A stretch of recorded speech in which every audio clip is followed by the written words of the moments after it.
We just stepped on their face with a hobnail boot and broke their nose. We just crushed their face. What's up, guys? Welcome back to the Glory UGA podcast, brought to you by our good friends at MyBookie and Alumni Hall. And how about them Dogs? What a night it was here in the Classic Day last night as number 5 Georgia knocked off number 10 Texas for the third consecutive time, the third time in the last 2 seasons. This time with a 35-10 statement beatdown of the Horns inside a raucous Sanford Stadium. If you were inside the stadium, guys, you know what I'm talking about. If not, it probably came through a TV copy, but just take my word for it, guys. It was absolutely rocking inside Sanford last night. And as I do each and every week, I've got my top 10 takeaways from Georgia's latest top 10 victory. But guys, before we get there, if you are a diehard Georgia fan, and you haven't already, go ahead and subscribe to the channel right now because I'm telling you guys, everything we do here is 100% designed for all you Georgia diehards. That's why I started the podcast over a decade ago now. I know, a long time ago. That's why I've been doing this YouTube channel for the last year or so, producing content designed for you guys. So go ahead and subscribe right now. Hit the notification button, like, and comment. What is your biggest takeaway from that big win over Texas last night? I would love to hear from you guys. And again, thank you guys so much for all your support. I do greatly appreciate you. But all right, guys, look, man, we got a lot to dive into today, so let's not waste any more time. Let's get right to it. Top 10 takeaways. Off the top here, my first big takeaway from that big win over Texas last night is pretty simple, guys. It's about time that people out there across the country start to recognize that it is time to watch out for this Georgia football team. I got a question last week on the mailbag episode of our podcast asking whether Georgia was starting to peak at the right time. And, my response to that was, yes, I think that we are. But at the same time, I don't want to get too far ahead of myself. There's still a lot of ball left to be played. There's still certainly, and I still believe this, guys, even after that big win over Texas last night, I still think there are plenty of things that we need to continue to improve on. We've gotten so much better in so many areas, but we're still not all the way there yet. And that's the exciting thing, guys. That was kind of what I was saying last week was, look, yeah, I think we are clearly. We're playing our best football right now. But the most exciting part of that is there's still so much meat left on that bone. We are starting to peak, but we haven't fully peaked yet, guys. Maybe we got closer in this game, but I think this Georgia team still has room to improve. And as we get into the playoff, guys, that's a scary thought for everyone else out there. Because right now, what you're seeing, guys, in my opinion, is that this Georgia football team has 100% turned itself into a very, very legitimate national championship contender.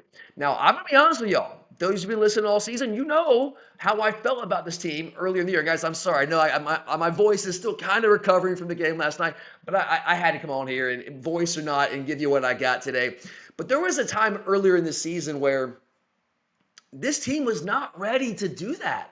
This team was not ready to go out and win a national title back in week 3 when we some way, somehow escaped with that win over Tennessee inside a crazy Neyland Stadium.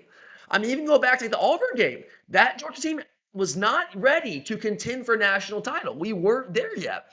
I remember turning to my wife, guys, going back to that Tennessee game. I remember vividly turning to my wife, I don't know, at some point in the second quarter, the first half wasn't great for us. We did kind of make a little bit of a comeback there in the second quarter, but I remember turning to my wife inside Neyland Stadium when we were down in that game. And maybe we're starting maybe like a little bit of comeback, we're still down. And I told her, look, even if we find a way to come back and win this game, and trust me, I want to win this game because I freaking hate Tennessee. But even if we come back and win this game, this just isn't a national championship team. So what does it even mean? Yeah, we beat Tennessee, but what does it mean long term? Because I don't think this is a national championship team. And I will stand by it, guys, in saying that at the time, week 3, that was not a national championship caliber team. But here's the thing. And I have to remind myself of this sometimes because just like you guys, I'm a diehard Georgia guy. I'm as deeply invested as you guys are. I live it, I breathe it, I get emotional. I understand. I know how it goes. So I have to remind myself sometimes. I'm going to remind everyone out there that this is Kirby Smart we are talking about here. We're talking about the most tireless, detail-oriented, most demanding coach on the freaking planet. This team, as every Georgia team does, some to more degrees than others, but every Georgia team under Kirby Smart improves as the season goes along. This team was always going to improve. I had no question that was going to happen. My question was, would that improvement be enough? Did we have what it took to even develop into a national title team. I was hopeful, but the question was out there, guys. And here's the other question. Even if I do believe, and I thought, like, yeah, there is a chance we could develop. I love the roster. It's still one of the most talented rosters in the entire country. So there's certainly a chance we could develop into that kind of team down the road when we get to November, as I kept saying earlier in the year. But as I said back in September, my biggest question was, okay, can we actually survive in the interim?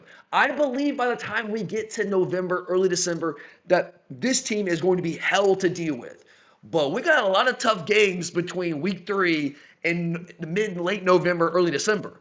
Can we survive on that when we get to the point where maybe we can be a team that could win national title where it even matters, where we haven't dropped some games that preclude us from even having a chance to get in the college football playoff? That was a big question I had. Well, we did survive, guys. Some way, somehow, we survived on the road against Tennessee. Some way, somehow, we survived on the road at Auburn, right? I mean, that was a tough first half of that game, right? Some way, somehow, we we gave up 5 touchdowns and 5 drives against Ole Miss and still found a way to win that football game to be a top 10 team, right? Some way, somehow, Florida came out swinging. We found a way to win that game and not drop that game at times. Like, we were never really going to lose that game. I guess there were some perilous moments in that Florida game. So we did. We did what we had to do as we were building, as we were improving, as we were kind of morphing into that championship caliber team. We survived.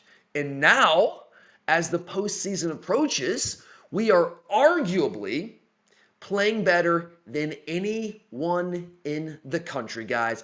And that has to be a scary thought for everyone else in the United States of America. So I'm just telling you guys, watch out. Them dogs is hell. All right, that brings me to my second big takeaway from this win over Texas. On a related note, it's very clear now. Not only is this Georgia team improving on a weekly basis, not only have we, in my opinion, developed into the type of team that can, not saying will, not going that far yet, guys, but the type of team that can win a national title, that has the ability to win a national title. I think only a handful of teams can actually say that. I think Georgia is one of them. But we're also now firmly back on the hunt. We are back on the prowl, guys. And I say that because, I don't know, I guess it was about a month and a half ago or so, maybe after the Auburn game, I got a question early in the year for one of the mailbag episodes asking if the tables had turned for this Georgia team. Because, Kirby has spent a number of years telling everyone who will listen, okay, we won national title in 21, but we are not going to let ourselves be hunted. We are on the hunt. We're hunting, guys. We ain't getting hunted, right?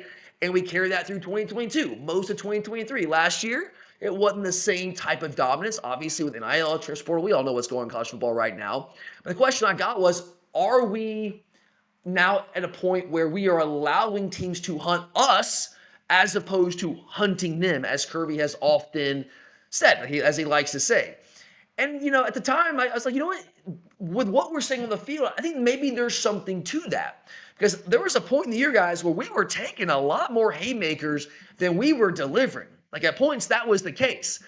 But if that ever was a real thing, if there ever was a point where we weren't as actively hunting, and we kind of put that on the back burner, maybe we were allowing teams to hunt us more than we were hunting them. If that was ever actually a thing, which maybe it was, maybe it wasn't, regardless, guys, if it was, it's a thing of the past because what we are doing now, guys, we are coming out swinging and we are also coaching like we are hunting. We aren't just going to sit back and let you come for us, let you come at us. We are coming for you. And that's what we were doing. That was the mentality this program had in 21 and 22 and 23. And I think if we got away from it a little bit, now we are firmly back in that mentality. Think about last night, guys. Last night was case in point. And we're not talking about just like one instance. We're talking about time and time and time again. Going for it on 4th and 1 from your own 36 late in the third quarter. Texas has taken the momentum. They just scored to cut to a 4-point lead. If you don't get that first down, guys, you get the ball to Texas on your own 36 with a shot for them to put a touchdown on the board and then take that lead. Have you been dominating and winning this entire game? Like pretty much from the first quarter on, you've been for 2 quarters plus, you had been up by 2 scores, right? That is a huge risk. But Kirby's not letting teams hunt us. He's hunting, man. You go for it there, man. Go for that same drive, 4th and 5. We're hunting. That's what we're doing. Onside kick after that, absolutely freaking hunting, maybe more than we've ever seen from Kirby Smart on the sidelines there. So anyone who was wondering, anyone who has wondered at any point this season, whether maybe Kirby had lost a step, maybe Kirby had started to let complacency seep into this program, you might want to rethink that because it's clear now, guys, especially last night. I mean, it was put plain in center right in front of us, guys, that from the top down, from Kirby down, this team is back on the hunt 100%.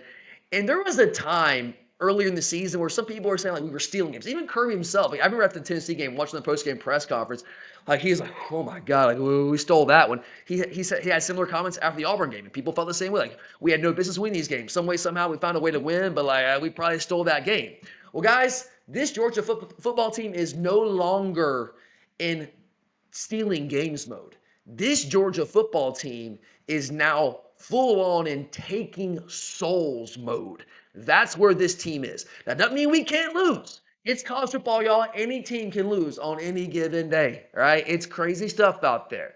NIL, transfer portal, we all know it's level the playing field. So it doesn't mean we can't lose. But I'm telling y'all this right now. This Georgia team is out for blood, and we are back firmly on the hunt. All right, let's go to takeaway number 3 here, guys. Now, coming into this game, I put up my prediction episode last week at the end of the week. And, usually I give you guys like 4 to 5 keys to the game, like 4 to 5 things. If we check out these boxes, if Georgia does these 4 or 5 things, well, the Dogs are going to win the game, right?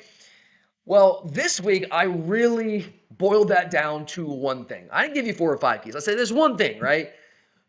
Whoever wins the rushing attack in this game, whoever runs the ball more efficiently, more effectively, more consistently, will win this football game, right? And it was really all about who can stay on a third and long, right? Because Georgia, against this Texas pass rush, a ferocious Texas pass rush, second in the country, tied for second in the country, coming to this game with sacks on the season. If you get in third long, as good as our offensive line's been playing lately, we're healthier up front, great. That's not a situation you want to be in, guys. So with that prowess of the Texas pass rush, it was critical, imperative that Georgia avoid finding itself in third long on any sort of consistent basis in this game. And like I told you last week, guys, we didn't have to go out and run it for 300 plus like we did against Mississippi State. That was never going to happen. Texas is too good stop for the run. They were second in the country in rush defense, get under 80 yards a game, under 2.5 yards per rush coming this game. All we needed to do, though, was run the ball well enough to stay out third long. Run the ball well enough, get 3 to 4, maybe 5 yards a pop. Keep yourself out of those predictable passing situations. And that's exactly what the Dogs did, guys. If you remove the sack yardage and you remove the final garbage time drive where we're handing the ball to Rod Robinson and guys like that, and Dwight Phillips, Georgia ran it for 30 times. We ran it 30 times for 136 yards. Again, not 3 bills, not the best rushing effort we've ever had, but we ran it for 136 yards, 4.5 yards per carry. Again, if you remove sack yards, remove that final garbage time drive, and that's into Texas defense that, again, guys, was giving up 78 rushing yards a game and less than 2.5 yards per rush coming into this game. And what was the result? When Georgia ran it well enough, not a dominant rushing effort, but we ran it well enough, especially late in the fourth quarter, against this Texas team, this Texas defense, the result was out of 10 third downs that we had in this game, only 3 of them were third and longs. And I classify third and long as 3rd and 7 or more. So only 30% of our third downs in this game were of the 3rd and long variety. That's what you had to do against this Texas defense. You could not get in situations where guys like Colin Simmons and Trey Moore and Anthony Hill Jr. could pin their ears back and get after the pass. We had to keep them off balance. We had to keep them thinking run. We had to stay out of those predictable passing situations. We needed to be in situations where we could be unpredictable. And that's exactly what we were able to do by and large all game long, which is, in my opinion, a huge part, maybe the biggest part of why Georgia was able to win this game. We did not allow Texas to play to their strengths. We didn't. We made them play our game. Now, Texas, on the other hand, I felt it was important for them to also be able to run the football in this game. Now, they don't run the football well at all. Told you guys that last week.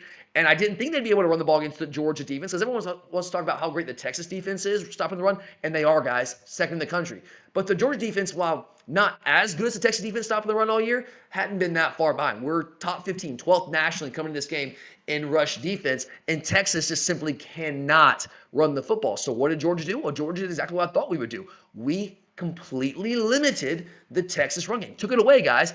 They ran for 23 yards, 1.4 yards per carry. Now, in fairness, I'll do what we did with Georgia. If you remove the sack yardage from the situation, they still only ran for 38 yards and 2.9 yards per carry.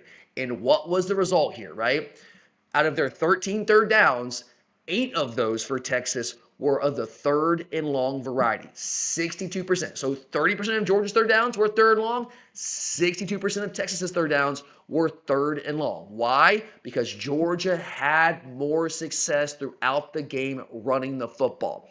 And that's a big part of why. Now, Georgia wasn't elite on third downs. We were 4 of 11. But that's a big part of why Texas was 2 of 11, only 18% on third down. So I felt it would come down to what team could run the ball more effectively, more consistently. I thought that would be Georgia, which is why I told you I thought Georgia would win the game, because we run the ball well. Texas doesn't. We stop the run better. The matchup between the Georgia defense, rush defense, and the Texas rush offense was more of a mismatch than the matchup between the Georgia rush offense and the Texas rush defense. That's what it came down to. So I felt Georgia had the edge there. And if we ran the ball better, unless we made too many debilitating mistakes, which could happen sometimes, we did against Alabama, right? I felt that we won the football game, and that's exactly how it turned out. But that brings me to my next big takeaway here, guys. Number 4. Georgia was the more physical team, guys. That's 3 games in a row against this Texas program where we have just simply out-physicaled them, out-fought them, out-manned them. That's what we did. When we played Missouri back in the day, I think it was the first time we played Missouri, right? When they joined the ACC, was it 2012, right? Remember was grown man football? Yeah. It's grown man football when Georgia plays Texas, and Texas can't match up, y'all. It's as simple as that. Like, Texas has a really talented roster, great coaching staff. Why can't they beat Georgia? They just can't match up. It's grown man football, and they can't match up, y'all. It's that simple. That's what it comes down to. But every football team out there likes to talk about being physical, right? Like, we want to play with physicality. We want to go out there and be the more physical team.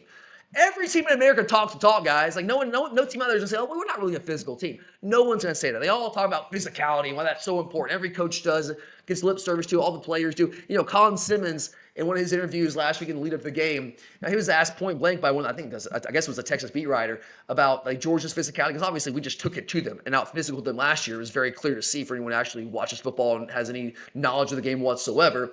And Colin Simmons has some very wry comments to make about that, right? So he was talking the talk, like all teams do. Like, it is what it is. But the thing is, guys, everyone talks the talk about being physical, but very few of them actually walk the walk. There's a very big difference between giving lip service to this notion of physicality and actually living it, actually having it be a core part of your DNA. And guys, Georgia lives it, man. Absolutely. Every day, every practice, every game, we live it. It's flowing through our veins, guys. And within our program, I guess it's cultivated, guys. It's not only encouraged. Every coach, gives lip service. They encourage their team to be physical, right? But there's a difference, again, between encouraging it and demanding it, which is what happens inside the Georgia program and Kirby Smart and the rest of our staff from top down. That is what this program is built on, guys. That's one of the foundational pieces of our culture, and you see it time and time and time again. Because there's a lot of really talented teams that you saw against Ole Miss, right? People get seduced by all the skill talent, like Ole Miss, right? People get seduced by, like we talked about last week. There were legitimate college football writers, talking heads, picking Mississippi State to beat Georgia last week. Like, people were actually picking that to happen. Why? Because they get seduced by the skill talent. They get seduced by the passing yards, the explosiveness of the Mississippi State offense. And they don't bother to look at the freaking lines of scrimmage where Georgia has a clear advantage. Just takes souls, dominates people, right? We saw it last week. We saw it this week, guys. And as we move forward, you will continue to see that. That is the calling card of the Georgia program. Again, it's not just a one-game thing. It's like, okay, we're going to be more physical this game. It's what we do. That's what we do, guys. That's who we are. Foundationally, that's what this program is about. And you can't fake it, guys. Like, you can talk it, you can't fake it. Fortunately for us, we don't got to fake it because that is exactly who we are. All right, fifth takeaway here. Man, the Georgia pass rush, y'all. It might be coming on. It might be coming on. We talked about it so much this year, guys. Every single week we've been just bemoaning the lack of pass rush. Like I've just been like apoplectic about it, guys. At times, just like there were times I'm saying, okay, well, maybe we'll give it some time. We'll see what happens here. Maybe some guys will grow. And then it got to the point going in the Bible, just like, I just don't even know, guys. I don't even know if it's ever going to happen because I'm trying to give these guys time and it's just not happening right now. But then last week came, and we'd seen some signs. Like against Auburn second half, you started to see some signs of life. Didn't get him on the ground, but we're affecting Jackson Arnold in that game.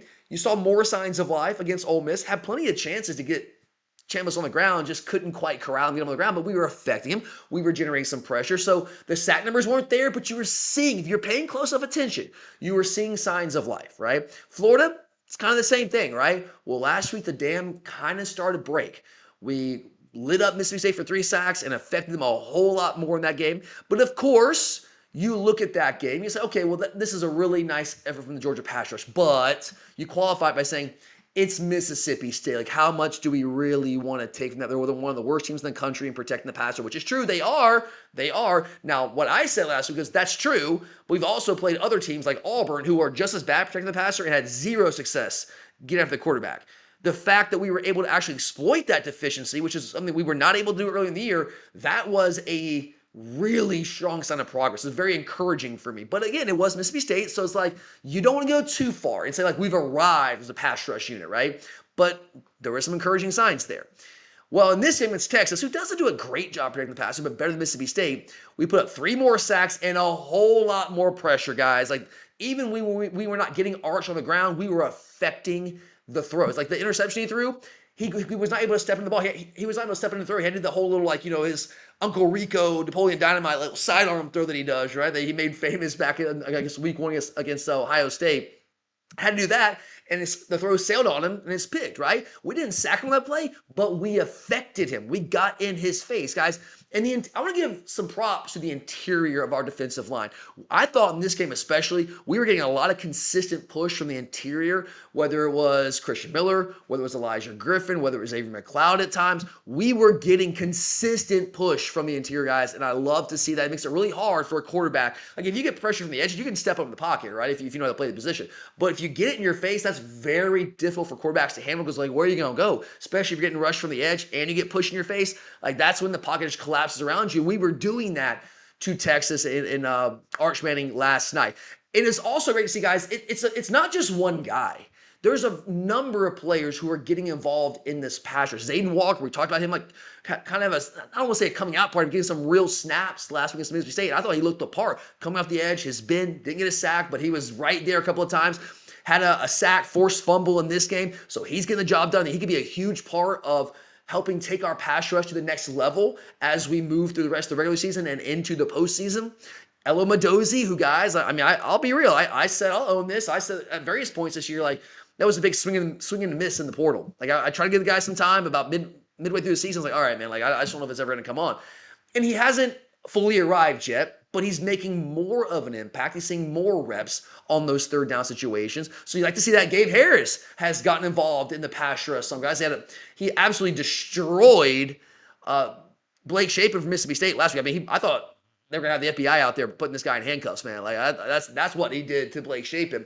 And he also got involved more in the pass rush again last night. Quintavious Johnson, who I've been saying all year long has been so good against the run. A big part of our rush defense success, but has basically given us nothing as a pass rusher. He's starting to show a little bit more life. He had a sack last night. Love to see it. Even Joseph Jonah-Ajonye from that 5-tech position, he was in the backfield a number of times rushing throws from Arch Manning. So, again, it's not just one guy. It's a multitude of players, and that makes the pass rush even more dangerous, guys, when you have a variety of guys that can get after the passer that you can use in different personnel groupings, that you can use in different situations. All these guys have some versatility in their game. That is very encouraging for this Georgia defense and the Georgia pass rush in specific heading into the rest of the season, into this stretch run. All right, guys, next up here. Now, I saved this Mike Bobo for last on last week's show because I didn't want to have people turn the episode off because I know when I say Mike Bobo, I know he's a controversial figure in the world of Georgia football fandom, but I am not going to relegate him to my last takeaway, to number 10 today. I got him coming here in the middle. I'm going to put him at number 6 because what Mike Bobo continues to do is force feed Crow down the mouths of half of the Georgia fan base. You know what I'm talking about, guys. And maybe I'm talking to some of you. It's okay, guys. It's okay. It's okay to admit that maybe you didn't exactly get it right. Now, I know people will tell me it's like, well, once upon a time it was true. I mean, was it? Because this guy has coordinated two of the three best offenses in Georgia history. Well, those are facts. You can go look that up. But I don't worry about the past. I want to worry about the here and now. Mike Bobo has been in his bag really all season, especially over the last month or so, guys. I mean, this game, I mean, there were 5, 6, 7, 8 plays I can pull out. I don't want to go through all those plays, guys. That would take forever. But I'm going to give you a couple of them here. Just a couple of examples of Mike Bobo just being an elite offensive coordinator this season. The 4th-and-1 call that we talked about earlier. Third down. It was 4th-and-1 from our own 36 late in the third quarter. This is when Texas has cut the lead to 14-10. They've kind of recaptured some of the momentum in this game. If we don't get this, if we don't convert this 4th down, like danger zone for Georgia. But the call, not just the call, but the design for Mike Bobo in that situation, chef's kiss, man. I mean, what else can be said? 23 personnel, 2 backs, 3 tight ends, which number one, that alone, the personnel grouping, what does that do? It gives the impression to the defense that, oh, Georgia's going to run the football here. So the team likes to run the football. That's their identity. We're going 23 personnel. We don't even have a receiver on the field. Well, Georgia's going to run it, right? And then on top of that, we set up in an offset I formation with Josh McCray as the offset fullback, which is something that a look that we have shown in short yardage just time and time again this year, which gives us more of the impression to the opposing defense that we're going to run it. And then on top of that, think about the layers of design here, guys. On top of that, we motion into tackle over. We don't come out. We come out of that sugar huddle, but we don't come out of the sugar huddle with tackle over. Monroe really initially aligns to the left.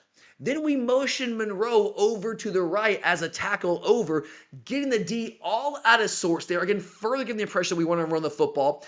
And then we snap it, and what do? Oh, we don't run it. We throw it. We throw it in that critical moment. You put the ball in the hands of your, I think, emerging star quarterback, if not an outright star quarterback right now, a guy that we'll talk about a little later on this week, as I'm gonna dive back into this, a guy I think should be firmly in the middle of the Heisman Trophy conversation. We'll save that conversation for later. You snap it, you throw it, first down. Huge play. Huge. Now, Kirby Smart deserves credit for I'm going to go all Major League 2 here, for the marbles there. But, I mean, if Kirby tells you to go for it, what a call, what a design for Mike Bobo.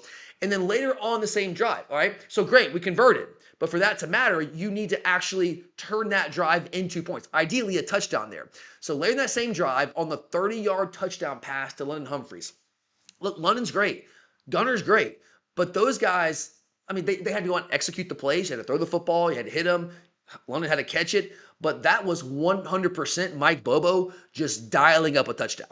That's what that was, guys. And let's run through this play real quick there. So on that play, it's into the boundary, right? We're aligned in the boundary. We start with Oscar Delp tied in on the outside, okay?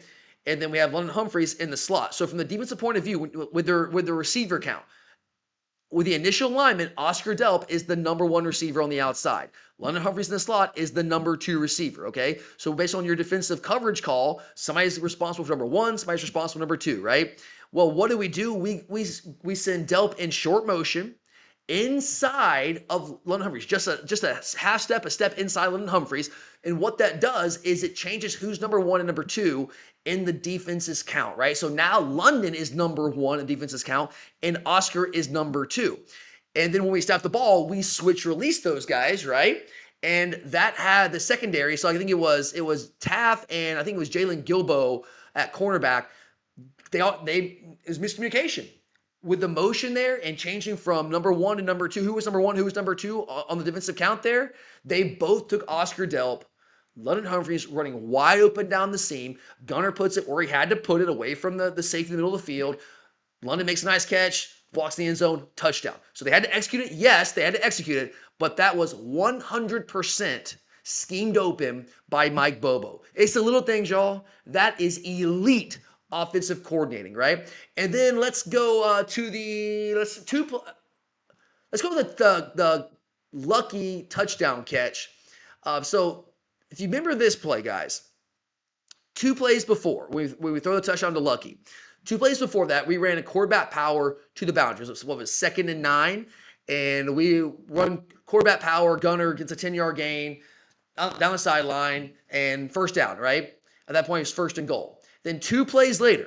Now, it's a little bit of a different formation. We show a little bit of a different action. We had 2 pulling tight ends this play, which we did not have on the one where Gunner actually carried the football. But we had 2 pulling tight ends. We show that same like quarterback power action. Gunner tucks it around the edge like he had done 2 plays before. So this has been set up on that play 2 plays previous, right? Gunner tucks it, but one of those pulling tight ends, it was lost and lucky. Instead of going out actually blocking someone, he veers off in the end zone, wide open. Gunner untucks it, throws the football, touchdown. Again, 100% incredible setup by Mike Bobo, designing constraint there, and the call at that moment, guys, the design, it's perfection. It's perfection. Mike Bobo, guys, is getting it done. Make no mistake about it. Mike Bobo is one of the leading reasons why this Georgia football team is where it currently is. And he is one of the leading reasons why I believe we have a legitimate shot to win a championship in 2025. His ability to set up plays, like I just detailed there. His ability to design constraints off of base action, like I detailed there. His ability to do a much better job this year. Like, if there's a criticism I had of Mike Bobo in the past, is that I don't think he always maximized the skill sets that his players had. He has really answered that in a huge way this year, guys. He has begun to design an offense that really features the skill set of his players and what they do best. He's also done an incredible job all year long of identifying the deficiencies in the opposing defense and consistently attacking those deficiencies all game long. Guys, the dude's been nothing short of elite. He has put together a Broyles Award worthy season. That's what Mike Bobo is in the midst of doing, guys. So, look, you can say what you want about him in the past. Like, I don't want to relitigate the past. You can have whatever thoughts you want to have about him in the past. But can we all agree right now that Mike Bobo is doing an absolutely elite? And I don't use that term lightly, guys. He has been elite this year. Can we all agree on that, guys? Can we give the guy his flowers? Come on. Let's be intellectually honest here. The dude is getting the job done. All right, moving on here, guys. Number 7. Chris Cole, linebacker Chris Cole, a guy I was huge on. I was so high on. I could not have possibly been more high on this guy in the offseason. Chris Cole stepped up in a huge way for Georgia in this football game. CJ Allen, guys, is a guy that I have waxed poetic about multiple times throughout this season. He is 100% the heartbeat of this Georgia defense. So losing him in the first half in a game of this magnitude, that's tough. That's not the guy you want to lose from your defense in a big game like this.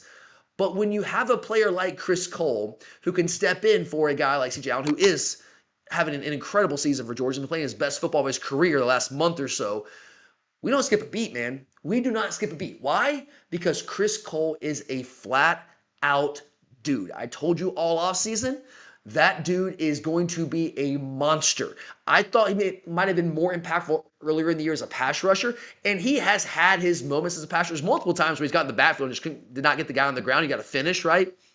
But this dude's athleticism, his versatility, his ability to cover, his ability to rush a passer, his ability to play between the tackles, defending the run, like the downhill run game, this guy can do it all. And when CJ went out, Chris steps in and ends up leading the team in tackles in this huge game. I also want to give a shout out to Raylan Wilson, who's had a great year, by the way, himself. Like, he's really had a strong year as well. And he moves over and takes over for CJ, like, as the play call. He wears the helmet, right? He's got the play call coming in and taking over defensive play calling there, which is something he's not been doing because that's CJ's job. Big effort from Raylan Wilson there as well. But look, guys, we are better with CJ Allen because that dude he's playing at a Buckus Award caliber level right now. That's what we're seeing from him. We need him to be okay. We want all hands on deck as we move in the stretch run, as we got Georgia Tech come up here in a couple of weeks, as we move into a potential postseason run. But I will say this. Very few, if any, teams in America can go from a Buckus Award semifinalist, a guy that I think will at least be a finalist for the Buckus Award, in my opinion. Very few teams in America can go from a guy like that to a guy like Chris Cole and essentially not really skip a beat. We are very fortunate to have the linebacker room that we have. And I talked about all offseason, not just Chris Cole. I was telling everyone who would listen all offseason, I think our inside linebacker room is arguably the most talented room in the entire country. Now, the production coming this season hadn't matched the overall talent, the recruiting profile yet, because a lot of those guys like Chris Cole and Justin Williams are very, very young. But you're starting to see that unit really emerge. Like, we know what CJ can do. Like, Raylan Wilson, freaking awesome. You got Chris Cole. You got Justin Williams. Now you got Zayden Walker, and who I know we're using him more as an edge rusher right now on third downs, but he's really an inside linebacker. That's what we recruited him as, right? So that room is just filled to the brim with an insane amount of talent. And we are very fortunate to have that because, like, it looks like from what I'm hearing, CJ is going to be okay. Knock on wood, fingers crossed. I hope so. That's what I'm hearing right now. Got to get the results from the MRI. We'll see there. But even if he's not, again, certainly hope he is. We need CJ. We want all hands on deck. But what an insurance option to have a guy like Chris Cole who can come in and play the level he did in a huge game like that in a top 10 matchup. All right, moving on here. Number 8. DeMello Jones, y'all. Like, I've loved what this guy's given us in coverage all year long. I think he's, like, early in the year, first 2 games, he got beat a couple of times against teams that, baby seals, right? Like cupcakes, teams that he should not be getting beat by. Sure, okay. Young guy, really getting his first meaningful playing time in his career. But man, this guy, he's kind of a microcosm of the team at large. He's just gotten better and better and better with each and every game. And it was a couple of weeks ago, I was telling everyone, I was like, look, I love Ellis. Ellis is awesome. Ellis is also really improving. But for my money, DeMello Jones has been the dude out there. Like, he's the guy, if healthy. I know he got banged up against Florida. I think he should be starting out there opposite Dalen Everett. Now, again, Ellis is doing great, and they're rotating. Like, they're both playing essentially like the same number of snaps, basically rotating series right now. But DeMello, in coverage all year, I think has been really, really good, making a lot of plays in the football. He came in late against Alabama in the second half. I thought he played really, really well out there for us. Against Ole Miss, had a huge pass breakup. The guy's been awesome in coverage. But in this game, it was his physicality on the edge that really stood out. This is not the first time we've seen that from DeMello. He's been physical since he got to Georgia. But this game, I mean, it was on full display for the entire college football world to see. This dude is 185 pounds, playing like he's 230 plus out there on the perimeter, man. Like, fighting blockers, fighting through tight ends, right? Basically picking guys up off the ground and slamming them into the ground with authority at 185 pounds. Like, this dude is doing exactly what we demand our cornerbacks do. Not only covering a high level, but if you don't play with physicality on the edge in the perimeter screen game, the perimeter run game, you ain't playing corner for Georgia. You ain't playing corner for Kirby Smart. We saw that with Ellis Robinson last year. Now, Ellis has gotten more physical this year, but a big part of why Ellis did not see more time last year is because he wasn't physical enough as a freshman to earn that, to earn the trust of the coaches out there to do what we demand our corners should do. He's improved in that regard, but DeMello, guys, he's different out there, man. Like, that dude is hurting people, man, at 185 pounds. Great to see. Absolutely love that. Is a Georgia Bulldog right there. All right, number 9. Ninth takeaway here. The explosiveness of this Georgia offense has been a sight to behold over the past month or so this season. In this game alone, we put up 6 plays of 20 or more yards. That is now 18 plays of 20 or more yards over the last 3 games and 22 plays of 20 or more yards over the last 4 games if you go back to the Ole Miss game. And I want to make note of this on this episode, guys, because there was a time, we talked about it early in the year, when explosive plays were very hard to come by for this Georgia offense. We've always run the ball well all year long. Last year, not so much. This year, we put an emphasis on the offseason. That was one of the focal points, and we had to find a way to run the football better. And I was confident we would, right? And absolutely from the jump, we have run the football with authority. We have been in a borderline elite rushing offense all year long.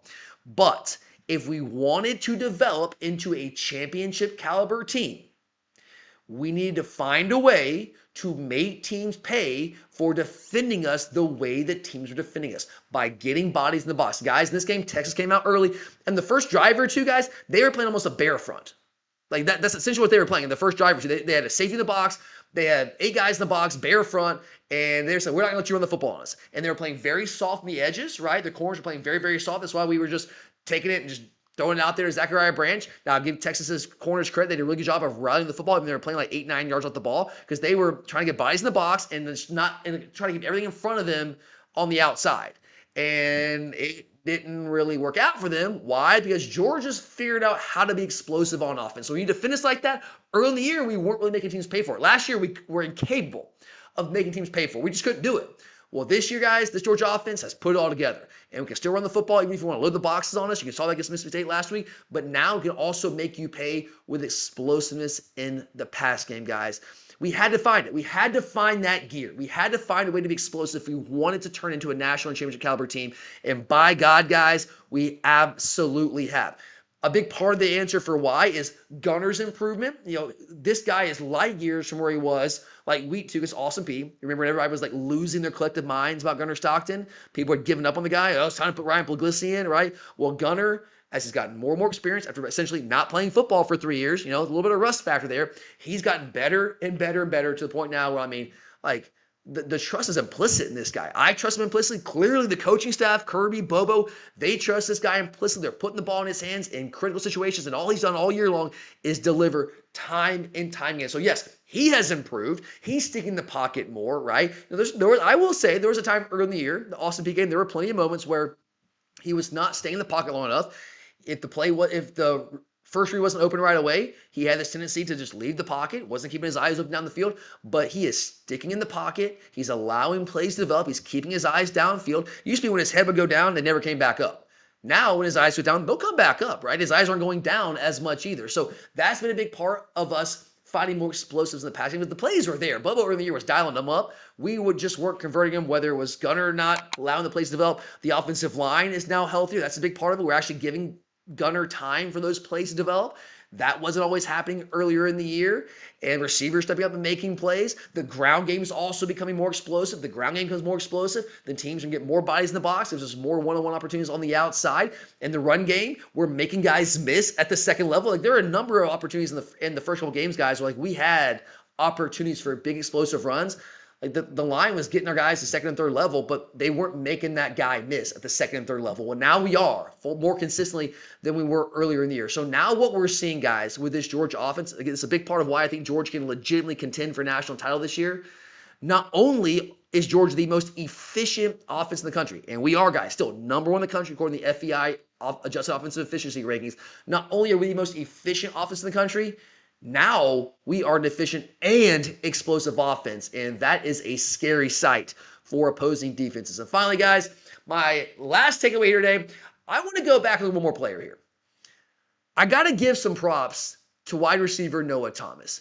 His emergence in recent weeks, guys, has been a big factor for this Georgia football team. I'm not going to lie, your boy here was concerned when Colby Young went out against Ole Miss because that guy was playing at a high level for Georgia. I thought we were just beginning to scratch the surface of what we could do with him. The physicality that he played with on the edge as a blocker, the screen game, him just taking the screen, just running through folks. I mean, guys, that dude was a grown man out there. The explosiveness, the catch radius, all of those things.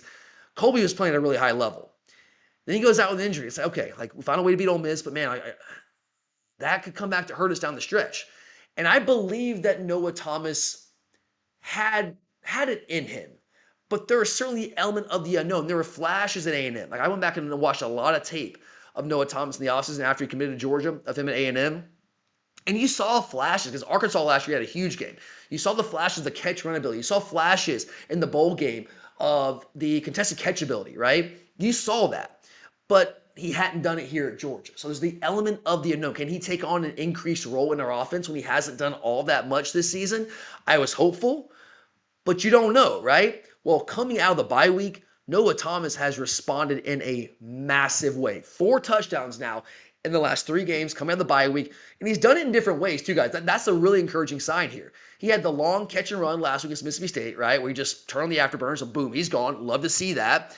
Using his size in the end zone, you saw that against Texas, not first touchdown. Also, then, of course, the second touchdown inside the 5-yard line, the incredibly sharp route running there on what I call that zip route there. The jerk route, the zip route, whatever you want to call it. Incredibly well-run route. Now, Gunner put the ball right where it needed to be. Incredible throw by Gunner. But Noah Thomas was open because of the route Noah Thomas ran on that play. He sunk his hips, man, and got back to the outside really quickly. For a guy that size, to be able to have that kind of quickness, to be able to sink your hips like that, that's impressive, y'all. That's impressive. So he's doing it in different ways. Now, Zachariah Branch is still the focal point of the passing game. Like, he has emerged as that guy. But Thomas has really come on and has developed into an extremely nice complement to Zachariah Branch in our passing game. He's also a guy that I think any given game, if a team tries to take away Zachariah Branch, which teams are going to try to do, guys, if they do that and if they have some success taking Zachariah Branch away, that they're just going to say, come hell or high water, we're not going to let Zachariah Branch be the guy that beats us. Well, any given game, I think Noah Thomas has shown he has the ability to be that guy, the go-to guy on any given game if we need him to be. And that's huge, guys. Again, when you lose Colby Young, that's a big loss for Georgia. That cuts into our depth a little bit, certainly. But with Noah Thomas stepping up and emerging the way he has in recent weeks, coming out of that bye week, that is a huge sign for this Georgia football team as we head into the stretch run and hopefully into a nice, long postseason run. But there you go, guys. Those are my top 10 takeaways from this huge 35-10 beatdown of Texas' third win in 2 years over the Longhorns for the Dogs. So love to see it, man. Hey, the season is far from over. Got Charlotte this week. They're terrible. Arguably the worst team in all FBS. But hey, you remember UMass last year? Yeah, I want to repeat that. Let's take them seriously. Get this game done. And then move on to Tech, guys. That's going to be a war. All right, we got that game coming up. So we got plenty left in the regular season. We'll see what happens in the postseason. But I got you guys covered all the way around. What happens? I'm back here, guys, all season long. So again, if you're a diehard Georgia fan, go ahead, subscribe right now. Turn those notifications on, like the video, and comment. What are your biggest takeaways from this game? I would definitely love to hear from you guys. But thank you guys so much for all your support. I really, really do appreciate it. But I'm Tyler, and as always, go Dogs! Man, is there going to be some property destroyed tonight. 26-21. Dogs on top.